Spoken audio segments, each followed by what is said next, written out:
Patrick, how would you characterize the round today? Yeah, I thought it was, I didn't lose any momentum all day. I made a lot of par putts from range, and having a day where you don't make any bogeys is always a good day. And I took advantage of the holes on the back nine that you're supposed to.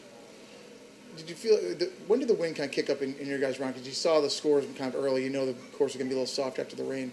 Did you feel like you had to go out there and keep up with that, or feel like the conditions were a little different for you guys? I thought the conditions in the afternoon were a lot tougher. I mean, it was blowing as soon as I got on the first tee. And watching a little bit of the coverage this morning, I knew it was much different this afternoon than the low scores those guys put up this morning. And so, hopefully we get some still morning tomorrow. I mean, going off at, before 7:30. So hopefully we get at least 9 holes with really benign conditions.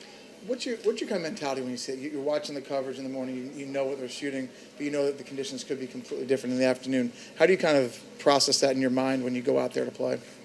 I think it makes you a little more conservative, especially playing shots into greens.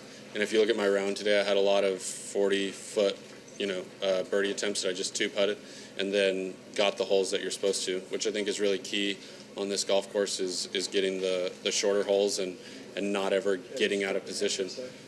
I got out of position a little early in my round, but made really nice par saves. And so a day, I imagine I gained a lot on the putting green today. So a day where you gain like that on the putting green, you should shoot a low score.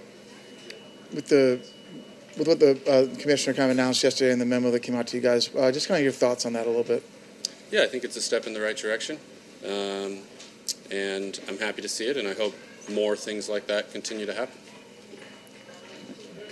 With this place, the most starts you've made on the PGA Tour here, how, when you're out there, do you rely heavily on experience, or are you just kind of, taking it day by day?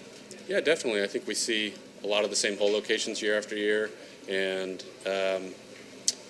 seeing the same. They haven't made many changes since I first started coming here. I'd say it's a little more penal with the hay that they've put on some certain holes, but in general, the lines off the tee are the same, and so I'm really comfortable around this golf course and feel like that's only an advantage for me.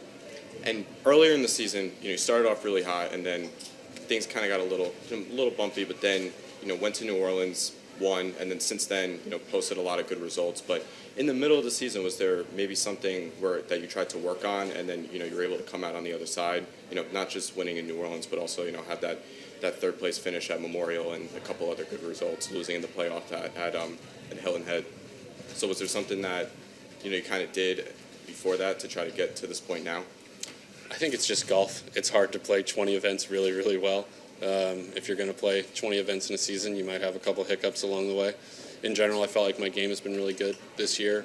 Haven't won as many times as I would have liked, but that's golf. You got to keep putting yourself in position, and hopefully the rest of the summer I continue to put myself in position and close the door on some. Thanks. Thank you. Thanks, Patrick. All right. Appreciate it. Thanks.